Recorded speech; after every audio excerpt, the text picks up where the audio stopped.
ರಾಷ್ಟ್ರಧ್ವನಿ ನ್ಯೂಸ್ಗೆ ಸ್ವಾಗತ. ಮೌಳಂಗಿಯಲ್ಲಿ ಮಹಿಳಾ ಸಂಘಟನೆಗಳ ಮಾಸಿಕ ಸಭೆ. ಜೋಯಿಡಾ ತಾಲೂಕಿನ ಮೌಳಂಗಿ ಡಾಕ್ಟರ್ ಬಿಆರ್ ಅಂಬೇಡ್ಕರ್ ವಿದ್ಯಾಮಂದಿರದಲ್ಲಿ ಎಸ್ಸಿ/ಎಸ್ಟಿ ಬ್ಲಾಕ್ ಕಾಂಗ್ರೆಸ್ ಅಧ್ಯಕ್ಷರಾದ ಸಹದೇವ್ ಕಾಂಬಳೆ ಅವರ ನೇತೃತ್ವದಲ್ಲಿ ಮಹಿಳಾ ಸಂಘಟನೆಗಳ ಮಾಸಿಕ ಸಭೆ ನಡೆಯಿತು.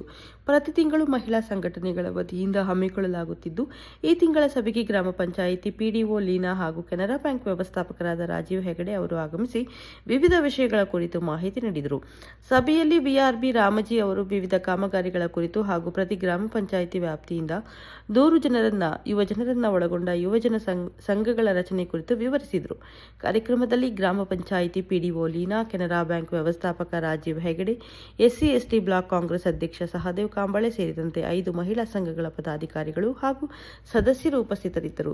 ಸ್ಥಳ ಮೌಳಂಗಿ. ವರದಿಗಾರರು ಆಯಿಷಾ ಮುಖಾಶಿ. ಕ್ಷಣ ಮಾಹಿತಿಗಾಗಿ ವೀಕ್ಷಿಸಿ ರಾಷ್ಟ್ರಧ್ವನಿ ನ್ಯೂಸ್ ಕನ್ನಡ. ಯಾರೋ ಬಂದು ಲೇಬರ್ ಕೆಲಸ ಮಾಡೋದು, ಆಮೇಲೆ ಪೇಮೆಂಟ್ ಯಾವುದೋ ಬೇರೆಯವರಲ್ಲಿ ಇವ್ರು ಓಡಾಡ್ತಾನೆ ಇರ್ತಾರೆ. ನಮ್ದು ಪಗಾರ ಆಗಿಲ್ಲ ಅಂತ ಹೇಳಿ ಅದು ಪಗಾರ ಎಲ್ಲೋ ಒಂದು ಕಡೆ ಹೋಗಿರ್ತಾರೆ.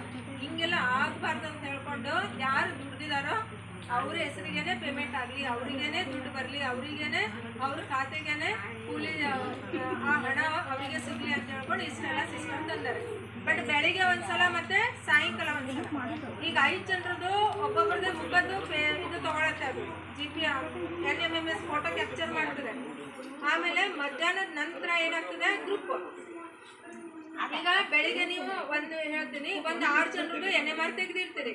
ಇದೆಲ್ಲ ನಿಮಗೆ ಗೊತ್ತಿರಬೇಕು. ನಾಳೆ ನೀವು ಕೆಲಸ ಈಗ ಅಪ್ಲಿಕೇಶನ್ ಕೊಟ್ಟಿರ್ಬೋದು, ಇದರಲ್ಲಿ ನೀವು ಇರಬಹುದು. ಆಕ್ಷನ್ ಪ್ಲಾನ್ ಒಳಗೆ ದನದ ಕೊಟ್ಟಿಗೆನೋ ಕುರಿ ಶೆಡ್ಡೋ ಇರಬಹುದು, ಇಲ್ಲದೇನೂ ಇರ್ಬೋದು.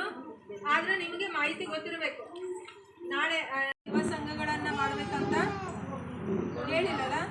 ಈಗ ನಿಮ್ಮ ಗ್ರಾಮದಲ್ಲಿ ನನಗೆ ಒಂದು ಲಿಸ್ಟ್ ಕೊಡ್ರಿ, ನೀವು ಬರ್ಕೊಂಡು ರೆಡಿ ಮಾಡ್ಕೊಂಡು ನಂಗೆ ವಾಟ್ಸಪ್ ಹಾಕಿದ್ರು ನಡೀತದೆ. 16ರಿಂದ 35 ಒಳಗಡೆ ಇರುವಂತಹ ಯುವಕ ಮತ್ತು ಯುವತಿಯರದ್ದು ಹೆಸರು ಮುಂದೆ ವಯಸ್ಸು ಮತ್ತು ಅವರು ಗ್ರಾಮ. ಮೌಳಂಗಿ ಇದ್ರೆ ಮೌಳಂಗಿ, ಕೊಂಡ್ಪ ಇದ್ರೆ ಕೊಂಡ್ಪ, ಹಿಂಗೆ ಹಾಕ್ರಿ. ಅಷ್ಟು ಹಾಕ್ಕೊಂಡು ಕೊಡ್ರಿ. ಆಧಾರ್ ನಂಬರ್ ಹಾಕಿದ್ರು ನಡೀತದೆ. ಅವ್ರದ್ದೆಲ್ಲ ನಾವು ಸೇರಿಸ್ಕೊಂಡು ಒಂದು ಸಂಘಗಳನ್ನು ಮಾಡಬೇಕು. ಒಂದು ಪಂಚಾಯತಿಗೆ 100 ಜನರನ್ನ ಸೇರಿಸಿ ಒಂದು ಸಂಘ ಮಾಡಬೇಕಂತ ಇದೆ. ಬೆನಿಫಿಟ್ ತುಂಬ ಇದೆ. ಅದು ಮುಂದೆಲ್ಲ ಬರ್ತದೆ. ಅದಕ್ಕೊಂದು ಆ್ಯಕ್ಷನ್ ಪ್ಲಾನ್ ಮಾಡ್ತೀವಿ. ಆ್ಯಕ್ಷನ್ ಪ್ಲಾನ್ ಮಾಡಬೇಕು. ಅದಕ್ಕೆ ಕ್ರಿಯಾ ಯೋಜನೆಗಳನ್ನು ಮಾಡ್ತೀವಿ. ಕ್ರಿಯಾ ಯೋಜನೆ ಮಾಡಬೇಕಾದ್ರೆ ಅದಕ್ಕೆ ಈ ಒಂದು ಭಾರತ್ ಜೋಡೋ ಯುವ ಸಂಘಗಳಿದಾವಲ್ಲ, ಅಷ್ಟು ಪಂಚಾಯತಿಗೆ ಒಂದೊಂದು ಸಂಘಗಳು. ಈ ಪಂಚಾಯತಿ ಈ ಸಂಘಕ್ಕೆ ಸಂಬಂಧಪಟ್ಟಂತೆ 10 ಲಕ್ಷ ಬರುತ್ತೆ ಅಂತ ಹೇಳಿದ್ದಾರೆ. ಒಂದು ಪಂಚಾಯತಿಗೆ 10 ಲಕ್ಷ ಬಿಡುಗಡೆ ಆಗ್ತದೆ.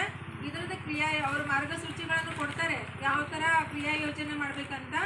ಆ ಕ್ರಿಯಾ ಯೋಜನೆ ಮಾಡಿದ ನಂತರ ಅದು ಮತ್ತು ಇದ್ರದ್ದು ಮುಖ್ಯಸ್ಥರು ಇವರಾಗಿರ್ತಾರೆ, ನಮ್ಮ DC ಅವರು, ಮಾನ್ಯ ಜಿಲ್ಲಾಧಿಕಾರಿಯವರಾಗಿರ್ತಾರೆ.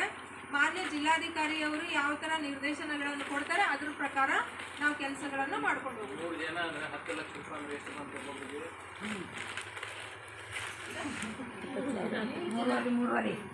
3 ಜನ ಅಂದರೆ 10 ಲಕ್ಷ ಅಂತ ಸಿಗುತ್ತೆ. ಎಷ್ಟು ಬರ್ತೈತೆ?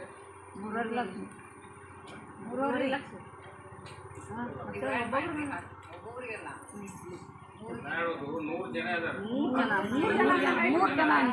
3 ಜನ. ಅದಕ್ಕೆ ನಿಮ್ಮ ಮನೆಯೊಳಗೆ ಯಾರು 18ರಿಂದ 35 ವರ್ಷದವರು ಒಂದೊಂದು ಹೆಸರು ತಂದು ಕೊಡ್ರಿ. ಯಾಕಂದ್ರೆ ನಾಳೆ ಎಲ್ಲರೂ ಸುತ್ತೈತಿ ನಮ್ಮ ಮನೆಗೆ ಬಿಟ್ಟು ಹೋಗಿ ಅನ್ಕೋರೋದು ಬೇಡ. ಹೆಂಡತಿ 35 ಆಗಿಲ್ಲ ಅಲ್ಲ, ಅವರು ಒಂದು ಇದ್ರಾಗ ಬರ್ತಲ್ಲ, ಮದುವೆ ಆದ್ರೆ ಪರವಾಗಿಲ್ಲ, 35 ಒಳಗೆ ಯುವ ಸಂಘಗಳನ್ನು ಮಾಡಬೇಕಂತ ಹೇಳಿಲ್ಲಲ್ಲ. ಈಗ ನಿಮ್ಮ ಗ್ರಾಮದಲ್ಲಿ ನನಗೆ ಒಂದು ಲಿಸ್ಟ್ ಕೊಡ್ರಿ, ನೀವು ಬರ್ಕೊಂಡು ರೆಡಿ ಮಾಡ್ಕೊಂಡು ನಂಗೆ ವಾಟ್ಸಪ್ ಹಾಕಿದ್ರು ನಡೀತದೆ. 16ರಿಂದ 35 ಒಳಗಡೆ ಇರುವಂತಹ ಯುವಕ ಮತ್ತು ಯುವತಿಯರದ್ದು ಹೆಸರು ಮುಂದೆ ವಯಸ್ಸು ಮತ್ತು ಅವರು ಗ್ರಾಮ. ಮೌಳಂಗಿ ಇದ್ರೆ ಮೌಳಂಗಿ, ಕೊಂಡ್ಪ ಇದ್ರೆ ಕೊಂಡ್ಪ, ಹಿಂಗೆ ಹಾಕ್ರಿ. ಅಷ್ಟು ಹಾಕ್ಕೊಂಡು ಕೊಡ್ರಿ. ಆಧಾರ್ ನಂಬರ್ ಹಾಕಿದ್ರು ನಡೀತದೆ. ಅವ್ರದ್ದೆಲ್ಲ ನಾವು ಸೇರಿಸ್ಕೊಂಡು ಒಂದು ಸಂಘಗಳನ್ನು ಮಾಡಬೇಕು. ಒಂದು ಪಂಚಾಯತಿಗೆ 100 ಜನರನ್ನ ಸೇರಿಸಿ ಒಂದು ಸಂಘ ಮಾಡಬೇಕಂತ ಇದೆ. ಬೆನಿಫಿಟ್ ತುಂಬ ಇದೆ. ಅದು ಮುಂದೆಲ್ಲ ಬರ್ತದೆ. ಅದಕ್ಕೊಂದು ಆ್ಯಕ್ಷನ್ ಪ್ಲಾನ್ ಮಾಡ್ತೀವಿ. ಆ್ಯಕ್ಷನ್ ಪ್ಲಾನ್ ಮಾಡಬೇಕು. ಅದಕ್ಕೆ ಕ್ರಿಯಾ ಯೋಜನೆಗಳನ್ನು ಮಾಡ್ತೀವಿ. ಕ್ರಿಯಾ ಯೋಜನೆ ಮಾಡಬೇಕಾದ್ರೆ ಅದಕ್ಕೆ ಈ ಒಂದು ಭಾರತ್ ಜೋಡೋ ಯುವ ಸಂಘಗಳಿದಾವಲ್ಲ, ಅಷ್ಟು ಪಂಚಾಯತಿಗೆ ಒಂದೊಂದು ಸಂಘಗಳು. ಈ ಪಂಚಾಯತಿ ಈ ಸಂಘಕ್ಕೆ ಸಂಬಂಧಪಟ್ಟಂತೆ 10 ಲಕ್ಷ ಬರುತ್ತೆ ಅಂತ ಹೇಳಿದ್ದಾರೆ. ಒಂದು ಪಂಚಾಯತಿಗೆ 10 ಲಕ್ಷ ಬಿಡುಗಡೆ ಆಗ್ತದೆ. ಇದ್ರದ್ದು ಅವ್ರ ಮಾರ್ಗಸೂಚಿಗಳನ್ನು ಕೊಡ್ತಾರೆ, ಯಾವ ಥರ ಕ್ರಿಯಾ ಯೋಜನೆ ಮಾಡಬೇಕಂತ. ಆ ಕ್ರಿಯಾ ಯೋಜನೆ ಮಾಡಿದ ನಂತರ ಅದು ಮತ್ತು ಇದ್ರದ್ದು ಮುಖ್ಯಸ್ಥರು ಇವರಾಗಿರ್ತಾರೆ, ನಮ್ಮ DC ಅವರು, ಮಾನ್ಯ ಜಿಲ್ಲಾಧಿಕಾರಿಯವರಾಗಿರ್ತಾರೆ. ಮಾನ್ಯ ಜಿಲ್ಲಾಧಿಕಾರಿಯವರು ಯಾವ ಥರ ನಿರ್ದೇಶನಗಳನ್ನು ಕೊಡ್ತಾರೆ ಅದ್ರ ಪ್ರಕಾರ ನಾವು ಕೆಲಸಗಳನ್ನು ಮಾಡ್ಕೊಂಡು ಹೋಗ್ತೀವಿ. 3 ಜನ ಅಂದರೆ 10 ಲಕ್ಷ ರೂಪಾಯಿ ಅಂದರೆ ಎಷ್ಟು ಅಂತ ಹೋಗಿದ್ದೀವಿ?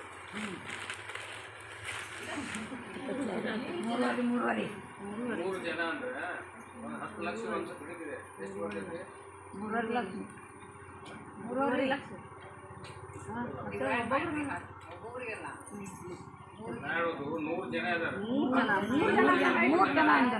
3 ಜನ ಅದಕ್ಕೆ ನಿಮ್ಮ ಮನೆಯೊಳಗೆ ಯಾರು 18 ರಿಂದ 35 ವರ್ಷ ಒಂದೊಂದು ಹೆಸರು ನಮ್ಗೆ ಕೊಡ್ರಿ. ಯಾಕಂದ್ರೆ ನಾಳೆ ಎಲ್ಲರೂ